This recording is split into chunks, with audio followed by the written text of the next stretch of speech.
బంగ్లాదేశ్లో మరోసారి నిరసనలు చెలరేగాయి. ఈసారి నిరసనకారులు సుప్రీంకోర్టును లక్ష్యంగా చేసుకున్నారు. ప్రధాన న్యాయమూర్తి 2 గంటల్లోగా రాజీనామా చేయాలని డిమాండ్ చేశారు. ఇతర న్యాయమూర్తులు దిగిపోవాలంటూ కోర్టు వద్దకు శనివారం ర్యాలీ నిర్వహించారు. న్యాయ వ్యవస్థను సంస్కరించాలని డిమాండ్ చేశారు. దీంతో చీఫ్ జస్టిస్ ఒబైదుల్ హసన్ వెంటనే రాజీనామా చేశారు.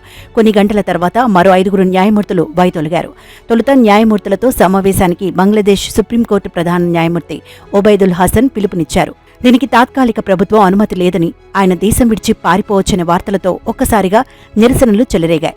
విద్యార్థులతో పాటు పలువురు సుప్రీంకోర్టు వద్దకు చేరుకొని ఆందోళన చేపట్టారు. దీంతో న్యాయమూర్తుల సమావేశం రద్దయింది. అక్కడితో శాంతించని ఆందోళనకారులు కోర్టును చుట్టుముట్టారు. చీఫ్ జస్టిస్ 2 గంటల్లో దిగిపోవాలని డిమాండ్లు చేశారు. దీంతో మధ్యాహ్నం 1 గంట సమయంలో 65 ఏళ్ల ఒబైదుల్ రాజీనామా చేశారు.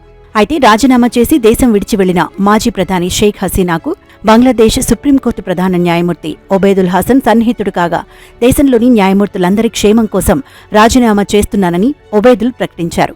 మరోవైపు సుప్రీంకోర్టుకు సైన్యం భద్రత కల్పించింది. చీఫ్ జస్టిస్ రాజీనామా లేఖ న్యాయ మంత్రిత్వ శాఖకు చేరింది. దీనిని అధ్యక్షుడు షహబుద్దీన్ కు పంపిస్తామని బంగ్లాదేశ్ న్యాయశాఖ అధికారులు వెల్లడించారు.